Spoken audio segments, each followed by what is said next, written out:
నమస్కారం సిటీ వార్తలకు స్వాగతం. ముందుగా హెడ్లైన్స్. మంత్రులకు శాఖల కేటాయింపు. లోకేష్కి విద్య, నాదెండ్ల మనోహర్కి పౌర సరఫరాలు, అనగానికి రెవెన్యూ, మిత్రపక్షాలకు కీలక శాఖలు కేటాయించిన సీఎం చంద్రబాబు.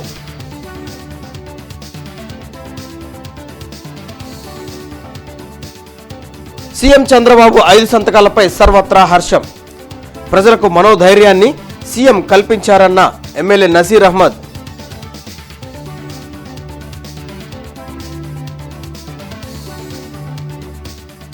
పెన్షన్ పథకానికి ఎన్టీఆర్ భరోసా పేరు పునరుద్ధరణ. పెన్షన్ పెంపుతో హర్షం వ్యక్తం చేస్తున్న లబ్ధిదారులు.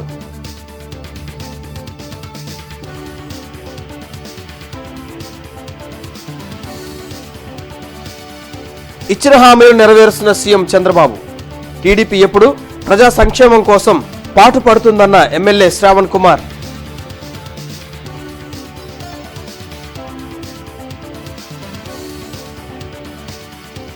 ఎంపీలతో భేటీ అయిన వైసీపీ అధినేత జగన్. భవిష్యత్ రాజకీయ నిర్ణయాలపై దిశానిర్దేశం.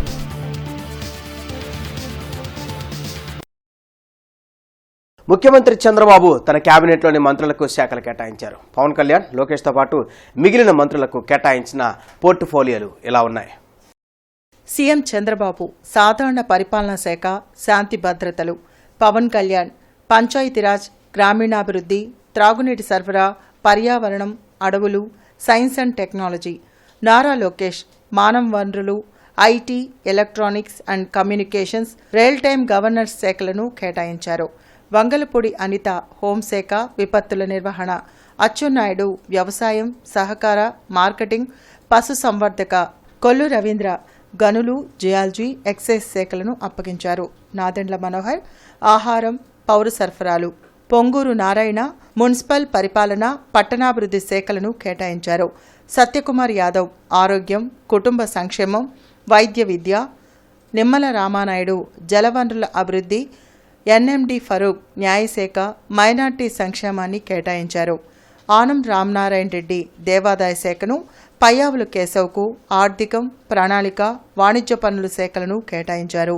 అనగాని సత్యప్రసాద్కు రెవెన్యూ, స్టాంపులు, రిజిస్ట్రేషన్లు. కొలుసు పార్థసారథి గృహ నిర్మాణం, సమాచార శాఖ. డోలా శ్రీ బాల వీరాంజనేయ స్వామికి సాంఘిక సంక్షేమం, సచివాలయం, గ్రామ వాలంటీర్ల వ్యవహారాలు అప్పగించారు. గొట్టిపట్టి రవికుమార్ విద్యుత్ శాఖ, కందుల దుర్గేష్ పర్యాటక, సాంస్కృతిక, సినిమాటోగ్రఫీని అప్పగించారు. గుమ్మడి సంధ్యారాణి మహిళా శిశు సంక్షేమం, గిరిజన సంక్షేమం. బీసీ జనార్దన్ రెడ్డి రోడ్లు, భవనాలు, మౌలిక వసతులు, పెట్టుబడులు. టీజీ భరత్ పరిశ్రమలు, వాణిజ్యం, ఆహార శుద్ధి శాఖలను కేటాయించారు. ఎస్ సవిత బీసీ సంక్షేమం, ఆర్థికంగా వెనుకబడిన వర్గాల సంక్షేమం, చేనేత శాఖలను అప్పగించారు. వాసంశెట్టి సుభాష్ కార్మిక, పరిశ్రమలు, బీమా, వైద్య సేవలు. కొండపల్లి శ్రీనివాస్ ఎంఎస్ఎంఈ, సెర్ఫ్, ఎన్ఆర్ఐ వ్యవహారాలు. మండిపల్లి రాంప్రసాద్ రెడ్డి రవాణా, యువజన, క్రీడా శాఖలను అప్పగించారు. సామాజిక పెన్షన్ పథకానికి ఎన్టీఆర్ భరోసా పేరును ప్రభుత్వం పునరుద్ధరణ చేసింది.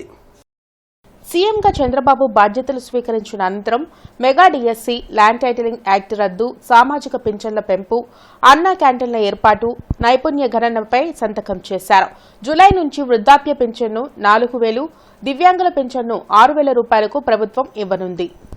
గౌరవనీయులు రాష్ట్ర ముఖ్యమంత్రి వర్యులు శ్రీ నారా చంద్రబాబు నాయుడు గారికి రాష్ట్ర వ్యాప్తంగా ఉన్నటువంటి దివ్యాంగులకి 6,000 రూపాయల పెన్షన్ పెంచిన దానికోసం రాష్ట్ర వ్యాప్తంగా ఉన్నటువంటి మేము దివ్యాంగులు చాలా సంతోషిస్తూ ఉన్నాం.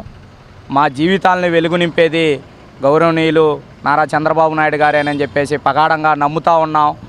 గత ప్రభుత్వంలో కూడా 3,000 వికలాంగులకి చేసింది నారా చంద్రబాబు నాయుడు గారే. అది ఉన్నది ఉన్నట్లుగా 3,000 పెన్షను ఇచ్చుకుంటూ పోయాడే కానీ ఆ జగను, మా వికలాంగుల సొమ్ము తిన్న జగను ఎట్లా తిన్నాడంటే, ప్రపంచ వికలాంగుల దినోత్సవాన్ని డిసెంబర్ 3వ తారీఖు జరుగుతుంది. ఆ ఫంక్షన్ కూడా చేయకుండా ఆ బడ్జెట్ కూడా మింగేసిన జగను ప్రజలు భలే బుద్ధి చెప్పారు. ఇప్పుడు 1000 రూపాయలు పెంచారు, మొత్తం 4,000 పెంచిన. మాకు చాలా సంతోషంగా ఉందండి. ఎప్పుడు ఇట్లాగే ఉండాలి సారు. మాకు బాబు గారే మాకు కావాలి, ఈ ప్రభుత్వం కావాలి మాకు. రాష్ట్ర ప్రజలకు మనోధైర్యాన్ని కల్పిస్తూ అధికారం చేపట్టిన వెంటనే 5 సంక్షేమ కార్యక్రమాలపై ముఖ్యమంత్రి చంద్రబాబు సంతకాలు చేయడంపై ప్రజలు హర్షం వ్యక్తం చేస్తున్నారని తూర్పు నియోజకవర్గ ఎమ్మెల్యే నసీర్ అహ్మద్ అన్నారు. తూర్పు నియోజకవర్గ కార్యాలయంలో ఎమ్మెల్యే నసీర్ అహ్మద్ మీడియాతో మాట్లాడుతూ గత 5 సంవత్సరాలుగా రాష్ట్ర ప్రజలను భయభ్రాంతులకు గురిచేసేలా జగన్ పరిపాలన చేశారన్నారు. ప్రజల పట్ల నిబద్దతతో 5 కార్యక్రమాలపై ముఖ్యమంత్రి సంతకాలు చేయడం గొప్ప విషయమన్నారు. మెగా డిఎస్సి ద్వారా నిరుద్యోగ యువతకు ఉద్యోగ అవకాశాలు కల్పిస్తున్నారన్నారు. స్కిల్ డెవలప్మెంట్ ద్వారా లక్షల మందికి ఉపాధి కల్పిస్తున్నందున ఆయన కృతజ్ఞతలు తెలిపారు. పేద ప్రజలు ఆకలితో ఇబ్బంది పడకూడదనే ఉద్దేశంతో అన్నా క్యాంటీన్ల ఏర్పాటుకు శ్రీకారం చుట్టారన్నారు. సామాజిక భద్రత కల్పనే లక్ష్యంగా 65 లక్షల మందికి 4,000 రూపాయల పెన్షన్లను పెంచుతూ చంద్రబాబు నిర్ణయం తీసుకున్నారన్నారు. వైసీపీ ప్రభుత్వం కుట్రతో చేసిన భూమి హక్కు చట్టాన్ని రద్దు చేస్తూ చంద్రబాబు సంతకం పెట్టినందుకు ప్రజలు కృతజ్ఞతలు తెలుపుతున్నారన్నారు. తూర్పు నియోజకవర్గంలో అహర్నిశలు ప్రజల కోసం పనిచేసేందుకు తాము సిద్ధంగా ఉన్నామన్నారు. రానున్న రోజుల్లో కూటమి ప్రభుత్వం అనేక సంక్షేమ పథకాలను అమలు చేసేలా పనిచేస్తుందన్నారు. గత ప్రభుత్వంలో జగన్మోహన్ రెడ్డి గారు అనాలోచిత విధానాలతో, కక్ష సాధింపు ధోరణితో, ప్రజల ఆలోచనకు తగినట్టు కాకుండా తనకిష్టం వచ్చినట్టు పరిపాలన చేస్తూ చెప్పినటువంటి వాగ్దానాలను కూడా ఏ ఒక్క వాగ్దానాన్ని కూడా నెరవేర్చకుండా రాష్ట్ర ప్రజలను భయభ్రాంతులు గురి చేసేటువంటి విధంగా పరిపాలన చేసినటువంటి పరిస్థితులు. ఈరోజు ప్రజలు పెద్ద ఎత్తున అధికారాన్ని కట్టబెట్టినా కూడా ప్రజల శ్రేయస్సు కోసం ప్రజలకు ఇచ్చినటువంటి వాగ్దానాల మీద నిబద్ధత కలిగినటువంటి నాయకుడిగా, ఒక కమిట్మెంట్ కలిగినటువంటి లీడర్గా చంద్రబాబు నాయుడు గారు ఈ 5 కార్యక్రమాల మీద మొదటి సంతకం చేయడం అనేది చాలా గొప్ప విషయం. అసంపూర్తిగా ఉన్న పేదల గృహ నిర్మాణాలను త్వరితగతిన పూర్తి చేసేందుకు కృషి చేస్తారని రాష్ట్ర గృహ నిర్మాణ సమాచార శాఖ మంత్రి కొలుసు పార్థసారథి వెల్లడించారు. వేద పండితుల మంత్రోచ్చారణల మధ్య సచివాలయంలో శాఖపరమైన బాధ్యతలను శుక్రవారం రాత్రి స్వీకరించారు. ఈ సందర్భంగా ఆయన మాట్లాడుతూ గత ప్రభుత్వంలో మంజూరైన 20.62 లక్షల గృహాల్లో 6.8 లక్షల మేర మాత్రమే ఇప్పటి వరకు పూర్తయ్యాయని అన్నారు. మిగిలిన 13.8 లక్షల ఇళ్లను త్వరగా పూర్తి చేసేందుకు అవసరమైన నిధులను కేంద్రం నుంచి తెచ్చేందుకు తమ ప్రభుత్వం ప్రయత్నిస్తుందని అన్నారు. గత ప్రభుత్వ పర్యవేక్షణ లోపం వల్ల కాలనీల్లో కేటాయించిన స్థలాలు, నిర్మాణాల విషయంలో పేదలు అనేక సమస్యలు ఎదుర్కొంటున్నారని వెల్లడించారు. మొత్తం 20,62,000 ఇల్లు శాంక్షన్ అయితే గత ప్రభుత్వ హయాంలో వాళ్ళు కేవలం 6.8 లక్షలు మాత్రమే పూర్తి చేయగలిగారు. మిగతా 13.8 లక్షలు పూర్తి చేయలేక బెనిఫిషరీస్కి లబ్ధి జరగకుండా మరి మిగిలిపోయిన విషయాన్ని మీ దృష్టికి తీసుకొస్తా ఉన్నాను.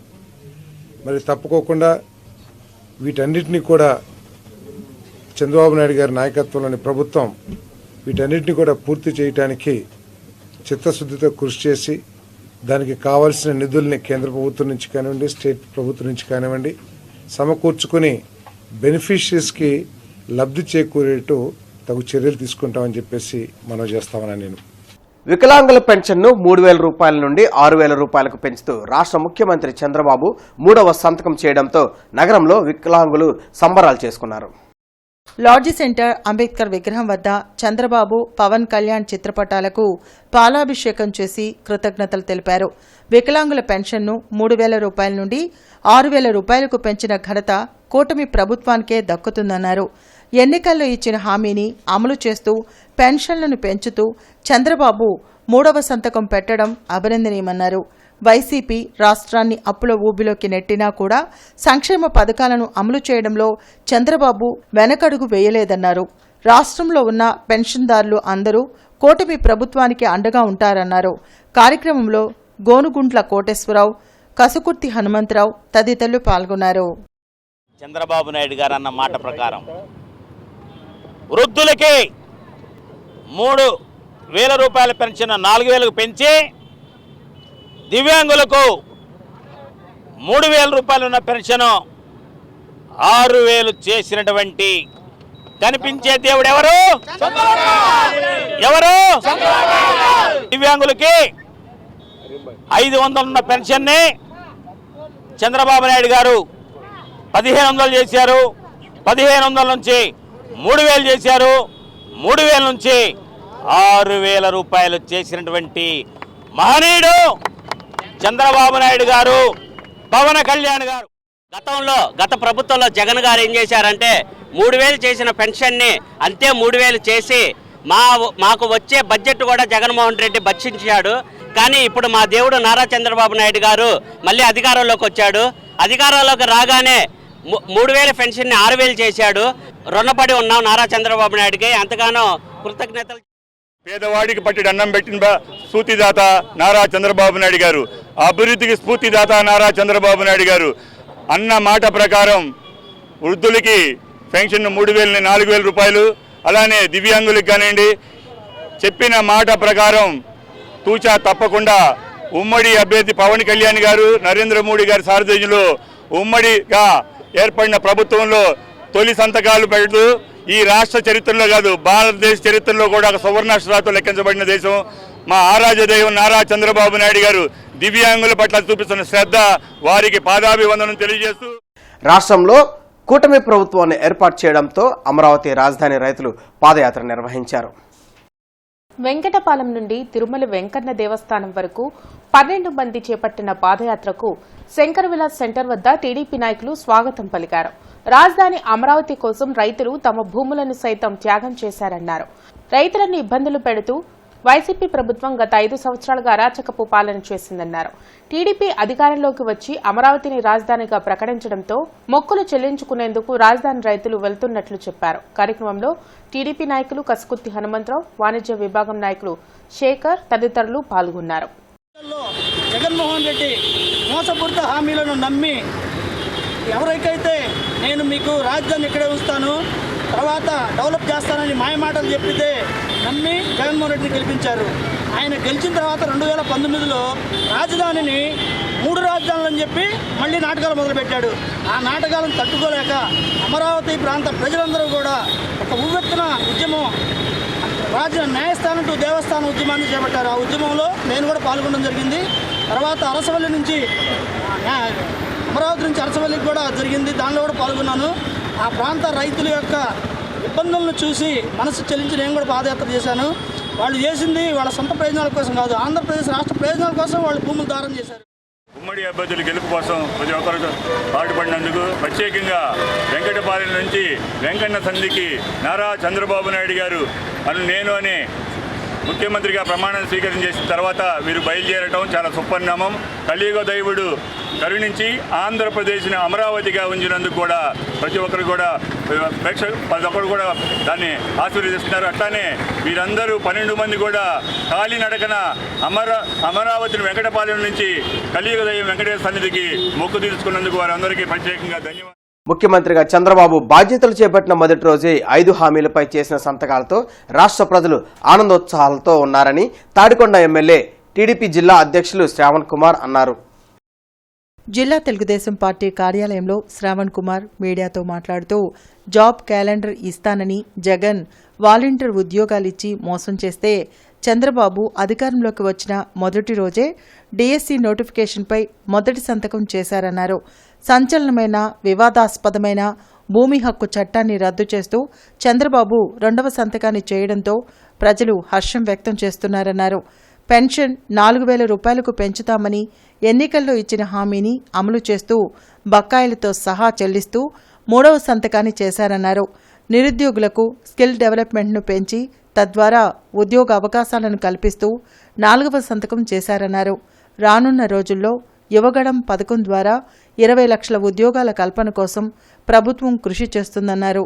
దుర్మార్గంగా జగన్ మూసివేసిన అన్నా క్యాంటీన్లను పునఃప్రారంభించేందుకు చంద్రబాబు 5వ సంతకాన్ని చేసి పేదల కడుపు నింపే కార్యక్రమానికి శ్రీకారం చుట్టారన్నారు. టీడీపీ నాయకులు రాజా మాస్టారు, డిఎస్ఆర్ మాట్లాడుతూ ఎన్డీఏ కూటమిపై ఉన్న నమ్మకంతో చారిత్రాత్మకమైన విజయాన్ని ప్రజలు ఇచ్చారన్నారు. ఎన్నికల ముందు ఇచ్చిన హామీలను అమలు చేసేందుకు ముఖ్యమంత్రి చేసిన 5 సంతకాలు ప్రజల్లో నమ్మకాన్ని నిలబెట్టుకునేలా ఉన్నాయన్నారు. మన ఆంధ్రప్రదేశ్ రాష్ట్ర సర్వతోముఖ అభివృద్ధికి నైపుణ్యానికి సంబంధించి భరోసా కింద భూమి కలిగిన వాడు ఇళ్ల స్థలం దగ్గర నుంచి ఎకరాల భూమి కలిగిన వాడికి కూడా ఒక భరోసా కోసం ల్యాండ్ టైటిలింగ్ యాక్ట్ రద్దు, అదేవిధంగా పెన్షన్దారులు ఎవరైతే ఉన్నారో వాళ్ళందరికీ కూడా ఖచ్చితంగా 4,000 రూపాయలు నెలవారీగా ఇంటికి వస్తాయనే ఒక భరోసా, దాన్ని ఎన్టీఆర్ భరోసా పేరు మీద కూడా మార్చారని తెలియజేస్తున్నారు. అంతేకాకుండా మొట్టమొదటి సంతకం నిరుద్యోగుల యొక్క ఆశలు చల్లారిపోకుండా ఎక్కడ ఇబ్బంది పడకుండా ఉండేదానికి మెగా డిఎస్సి, ఈ రకంగా అన్న క్యాంటీను మనం చెప్పుకున్నట్టుగా ఈ 5 హామీలని చంద్రబాబు నాయుడు గారు ఎన్నికల ముందు ఏదైతే చెప్పారో దాన్ని ఆచరించి మొదటి 5 సంతకాలుగా చేయటం అనేది చాలా సంతోషం. రాష్ట్ర వ్యాప్తంగా ప్రజలందరూ చాలా సంతోషంగా ఉన్నారు. 5 సంతకాల పైన సంతకం పెట్టి చంద్రబాబు నాయుడు గారి పైన ఉన్నటువంటి విశ్వాసాన్ని 10 రెట్లు పెంచినటువంటి అంశం. ఈరోజు చంద్రబాబు నాయుడు గారు ఏదైతే ఒక మంచి నిర్ణయాన్ని తీసుకున్నారో ఆ నిర్ణయం ఈ ఆంధ్రప్రదేశ్ రాష్ట్ర ప్రజల భవిష్యత్తుకి ఒక ఉజ్వలమైనటువంటి అవకాశంగా చెప్పుకోవచ్చు. మొదటిసారిగా ఏదైతే హామీలు ఇచ్చాడో 5 ఫైల్స్ మీద సంతకం పెట్టి ఔరా అని మెప్పించుకున్న నాయకుడు చంద్రబాబు గారు. జనాన్ని మోసం చేయటంలో, ప్రజలను మోసం చేయటంలో దిట్ట ఆరితేరినటువంటి గొప్ప నాయకుడు జగన్మోహన్ రెడ్డి గారు. రాష్ట్రంలో ఉన్న ఓటర్లు ప్రజలందరూ కూడా తగిన విధంగా గుణపాఠం చెప్పారు. ఇప్పుడు కూడా చూస్తూ ఉన్నాం, అవాకులు చవాకులు పేలుతూ ఉన్నారు. ఇవాళ చూస్తే ఇప్పుడు కూడా వీళ్ళకి బుద్ధి రాలేదంటే ఇక జీవితంలో వీళ్ళకి బుద్ధి రాదని ప్రజలందరూ తెలుసుకున్నారు. వైఎస్ఆర్ కాంగ్రెస్ పార్టీ ఎంపీలతో ఆ పార్టీ అధ్యక్షులు వైఎస్ జగన్మోహన్ రెడ్డి సమావేశమయ్యారు. తాడేపల్లిలోని క్యాంప్ కార్యాలయంలో నిర్వహించిన ఈ సమావేశంలో వైవి సుబ్బారెడ్డి, విజయసాయిరెడ్డి, మిథున్ రెడ్డి ఇతర ఎంపీలు పాల్గొన్నారు. పార్లమెంటులో అనుసరించాల్సిన వ్యూహంపై వైఎస్ జగన్ వారికి దిశానిర్దేశనం చేశారు. ఇండియన్ రెడ్ క్రాస్ సొసైటీ ఆధ్వర్యంలో వరల్డ్ బ్లడ్ డోనర్స్ డే జరిగింది. జడ్పీ కాంపౌండ్లోని రెడ్ క్రాస్ భవన్లో నిర్వహించిన ఈ కార్యక్రమంలో CGST commissioner Narasimhareddy, Red Cross Society ప్రతినిధులు వడ్లమాని రవి, రామచంద్రరాజు తదితరులు పాల్గొన్నారు. రక్తదానంపై యువత అపోహలను వీడాల్సిన అవసరం ఉందని నరసింహారెడ్డి అన్నారు. పెద్ద ఎత్తున రక్తదాన శిబిరాలు ఏర్పాటు చేసి ఆపదలో ఉన్న వారికి సకాలంలో రక్తం అందేలా చూస్తే ప్రాణాలు కాపాడవచ్చని సూచించారు. ఈ బ్లడ్ అనేది ఎవరు మ్యానుఫ్యాక్చర్ చేయలేదు. ఇది ఒక హ్యూమన్ బీయింగ్ నుండి మనొక హ్యూమన్ బీయింగ్ మాత్రమే ఇవ్వగలిగిన ఒక దానం. ఇది డబ్బులు ఇవ్వచ్చు, ఇంకేదైనా ఇవ్వచ్చు, కానీ రక్తం మాత్రం ఒక మనిషి మాత్రమే ఇంకొక మనిషికి చేయగలిగే సహాయం. ఆ రక్తదానం చేయడం ద్వారానే ఒక మనిషి తన మనిషిగా నిరూపించుకోగలుగుతాడు.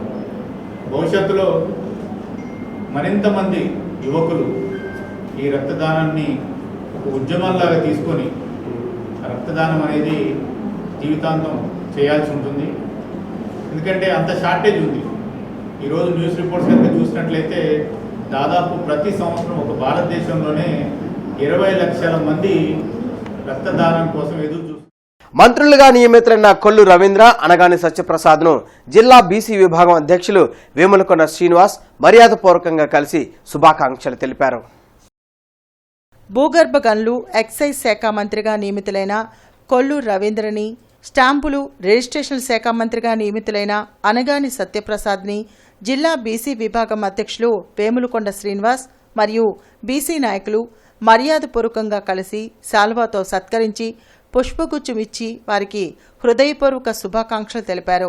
ఈ కార్యక్రమంలో వీరంకి గురుమూర్తి, మల్లె ఈశ్వర్రావు, తాతా తిరుమలరావు, ప్రతిగడుపు హనుమంతరాజు, గుమ్మా బాలు తదితరులు పాల్గొన్నారు.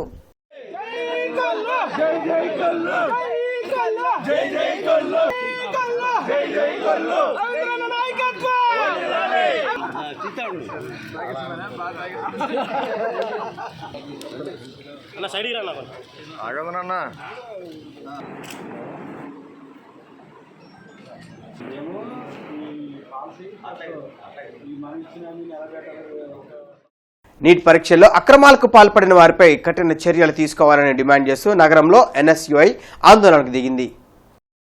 హిమనీ సెంటర్ గాంధీ బొమ్మ విగ్రహం వద్ద ఎన్ఎస్యుఐ నాయకులు ధర్నా చేసి నిరసన తెలిపారు. నీట్ పరీక్షల్లో అవకతవకలు జరగడం వల్ల దేశవ్యాప్తంగా 24 లక్షల మంది విద్యార్థులు నష్టపోయే పరిస్థితి ఏర్పడిందన్నారు. విద్యార్థులకు న్యాయం జరిగే వరకు కాంగ్రెస్ పార్టీ పోరాటం చేస్తుందన్నారు. ఎన్డీఏ సంస్థ చేసిన అక్రమాలపై కేంద్ర ప్రభుత్వం న్యాయ విచారణ జరిపించాలని డిమాండ్ చేశారు. కార్యక్రమంలో ఎన్ఎస్యుఐ జిల్లా అధ్యక్షుడు కరీం తదితరులు పాల్గొన్నారు.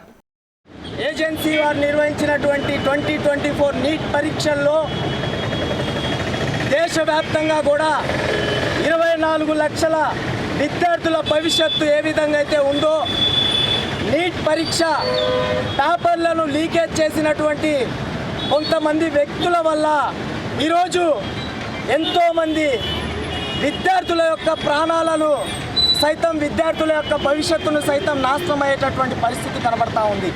ఎన్టీఏ వాళ్ళకి, ఈ దేశ ప్రధానమంత్రికి, అదేవిధంగా దేశ విద్యాశాఖ మంత్రికి ఒకటే ప్రశ్నిస్తూ ఉన్నాం. ఏదైతే 24 లక్షల విద్యార్థుల భవిష్యత్తును నాశనం చేస్తూ ఉంటే కాంగ్రెస్ పార్టీ విద్యార్థి విభాగం ఎన్ఎస్యుఐ చూస్తూ ఊరుకోదు. ఎన్ని పోరాటాలు విద్యార్థుల కోసం ఎన్ని చేయడానికి కూడా సిద్ధంగా ఉన్నామని ఈ సందర్భంగా ఎన్ఎస్యుఐ పక్షాన తెలుగుదేశం పార్టీ సీనియర్ నాయకులు బండ్లమూడి మధు గుండె సమస్యతో బాధపడుతూ బైపాస్ సర్జరీ చేయించుకున్న మధుని తెలుగుదేశం పార్టీ గుంటూరు నగర అధ్యక్షులు డేగల ప్రభాకర్ పరామర్శించి ఆరోగ్య పరిస్థితి గురించి అడిగి తెలుసుకున్నారు. ఈ సందర్భంగా డేగల ప్రభాకర్ మాట్లాడుతూ కార్యకర్తల సంక్షేమం కోసం, కార్యకర్తల అభివృద్ధి కోసం తెలుగుదేశం పార్టీ ఎప్పుడూ ముందుంటుందన్నారు. కార్యకర్తల క్షేమం కోసం దేశంలో ఏ పార్టీలో లేని విధంగా ఒక్క టీడీపీలో మాత్రమే కార్యకర్తల కోసం సంక్షేమ నిధిని ఏర్పాటు చేయడం జరిగిందన్నారు. బండ్లమూడి మధు పార్టీలో క్రియాశీలకంగా వ్యవహరించిన వ్యక్తి. ఇలా అనారోగ్యం పాలవడం చాలా బాధాకరమన్నారు. బండ్లమూడి మధు త్వరగా కోలుకోవాలని ఆయన ఆకాంక్షించారు. డేగల ప్రభాకర్ మధు కుటుంబ సభ్యులకు ధైర్యం చెప్పి అండగా ఉంటామని ఆర్థిక సాయాన్ని చేసి భరోసా ఇచ్చారు. ఈ కార్యక్రమంలో తెలుగు యువత రాష్ట్ర ఉపాధ్యక్షులు షేక్ ఫిరోజ్, నగర పార్టీ కార్యదర్శి నిశంకర్రావు, అమర్నాథ్ పాల్గొన్నారు. ఎన్నికలకు ముందు ప్రజలకు ఇచ్చిన మాట నిలబెట్టుకుని రాష్ట్ర ముఖ్యమంత్రిగా నారా చంద్రబాబు నాయుడు పదవి స్వీకారం చేపట్టిన వెంటనే రాష్ట్ర ప్రజలకు తోడ్పడే 5 పథకాల ఫైల్స్పై సంతకాలు చేయడం పట్ల జన చైతన్య వేదిక రాష్ట్ర అధ్యక్షులు వల్లంరెడ్డి లక్ష్మణ్ రెడ్డి హర్షం వ్యక్తం చేశారు.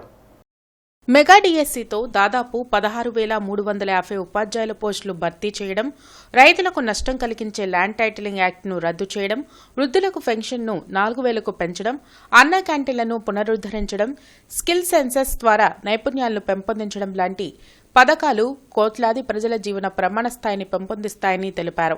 చట్టబద్దంగా, రాజ్యాంగబద్దంగా వ్యవహరించని, అవినీతిని ప్రోత్సహించిన ఐఏఎస్, ఐపీఎస్, ఐఎఫ్ఎస్ అధికారులను, జిల్లా మండల అధికారులపై చట్టబద్దంగా రాష్ట్ర ప్రభుత్వం చర్యలు తీసుకోవాలన్నారు. భవిష్యత్తులో ఏ అధికారి అయినా ఇలాంటి తప్పులు చేయడానికి భయపడే విధంగా చర్యలు ఉండాలన్నారు. చట్టబద్దంగా, రాజ్యాంగబద్దంగా వ్యవహరిస్తున్న అధికారులను ప్రోత్సహించాలని, గౌరవించాలని వల్లంరెడ్డి లక్ష్మణ్ రెడ్డి తెలిపారు. నారా చంద్రబాబు నాయుడు గారు ఆంధ్రప్రదేశ్ రాష్ట్ర ముఖ్యమంత్రిగా పదవీ బాధ్యతలు స్వీకరించిన వెంటనే 5 ప్రధానమైన పథకాలపై సంతకాలు చేయటం హర్షణీయమని జనచైతన్య వేదిక ప్రకటిస్తుంది. అందులో ప్రధానంగా ఎన్నో సంవత్సరాల నుంచి ఎదురుచూస్తున్న నిరుద్యోగులకి ఉపాధి కల్పించి ఉద్యోగ అవకాశాలు కల్పించే మెగా డిఎస్సిని ప్రకటించడం గొప్ప పరిణామం. రెండవది, రైతులు, భూమిపై హక్కు ఉన్న అనేక మంది ఆందోళన చెందుతున్న ల్యాండ్ టైటిలింగ్ యాక్ట్ని రద్దు చేయటం ఒక ప్రధాన అంశం. మూడవది, స్కిల్ సెన్సస్ పేరుతో నైపుణ్యాలను అభివృద్ధి చేయడానికి, నిపుణుల్ని ప్రోత్సహించడానికి ఒక పథకాన్ని ప్రవేశపెట్టడం. అన్నా క్యాంటీన్ పేరుతో ప్రతిరోజు లక్షలాది మందికి ఆహార భద్రతని కల్పించిన అన్నా క్యాంటీన్ని పునరుద్ధరించాలని భావించడం మరొక గొప్ప పరిణామం. ప్రపంచ రక్తదాతల దినోత్సవాన్ని పురస్కరించుకుని మంగళగిరి మండలం నీరుకొండలోని APSRM university mega blood donation camp నిర్వహించింది. జిల్లా కలెక్టర్ ఎం వేణుగోపాల్ రెడ్డి ముఖ్య అతిథిగా పాల్గొని రక్తదాన శిబిరాన్ని ప్రారంభించారు. ఈ సందర్భంగా ఆయన మాట్లాడుతూ అన్ని దానాల కన్నా రక్తదానం మిన్న అని అన్నారు. రక్తదానానికి యువత ముందుకు రావాలని పిలుపునిచ్చారు. పాతగుంటూరు పోలీస్ స్టేషన్లో పనిచేసిన SI Nagakumari, Arundelpet police station ASI Narendra Kumar, Bapatla జిల్లా నుండి గుంటూరు జిల్లాకు బదిలీపై వచ్చిన ఏఎస్ఐ మైలా బ్రహ్మయ్యలు పదోన్నతి పొందిన సందర్భంగా జిల్లా ఎస్పీ తుషార్ డూడిని మర్యాదపూర్వకంగా కలిసి పుష్పగుచ్చం అందజేశారు. ఈ సందర్భంగా ఎస్పీ మాట్లాడుతూ విధుల్లో సమర్థవంతంగా పనిచేసి ప్రజల్లో పోలీస్ శాఖకు మంచి పేరు తీసుకురావాలని కోరారు. పదోన్నతి పొందిన అధికారులకు శుభాకాంక్షలు తెలిపారు. కమిషనర్ కీర్తి నగరంలోని శానిటేషన్ కార్యదర్శులకు సింగిల్ యూజ్ ప్లాస్టిక్ నిషేధం, నియంత్రణకు తీసుకోవాల్సిన చర్యలపై అవగాహన సమావేశం నిర్వహించారు. ఈ సందర్భంగా solid waste management specialist Anil Kumar మాట్లాడుతూ ప్లాస్టిక్ ఉత్పత్తి, వినియోగంపై ప్రతి శానిటేషన్ కార్యదర్శి అంచనా, అవగాహన కలిగి ఉండాలని అన్నారు. ఆంధ్రప్రదేశ్ రాష్ట్ర మంత్రిగా ప్రమాణ స్వీకారం చేసిన యువనేత నారా లోకేష్ ను జిల్లా తెలుగు యువత అధ్యక్షులు రావిపాటి సాయి మర్యాదపూర్వకంగా కలిసి శుభాకాంక్షలు తెలియజేశారు. అలాగే ఏపీ ప్రజలకు ఇచ్చిన హామీ మేరకు మెగా డిఎస్సి ఫైల్పై తొలి సంతకం చేసి నిరుద్యోగుల పక్షపాతిగా ముఖ్యమంత్రి చంద్రబాబు నిలిచారని కొనియాడారు. మల్లయ్యలింగం భవన్లో కౌలు రైతుల సంఘం జిల్లా అధ్యక్షులు కంజుల విఠల్ రెడ్డి అధ్యక్షతన కౌలు రైతుల సంఘం జిల్లా సమావేశం జరిగింది. ఈ సమావేశానికి ముఖ్య అతిథిగా హాజరైన పి జమలయ్య మాట్లాడుతూ కౌలు రైతులకు గుర్తింపు కార్డులు జారీ చేయడానికి జగన్మోహన్ రెడ్డి తీసుకువచ్చిన ఆంధ్రప్రదేశ్ పంట సాగుదారు హక్కుల చట్టాన్ని సవరించాలని ప్రభుత్వాన్ని డిమాండ్ చేశారు. ఈ వార్త ఇంతటితో సమాప్తం. నమస్కారం.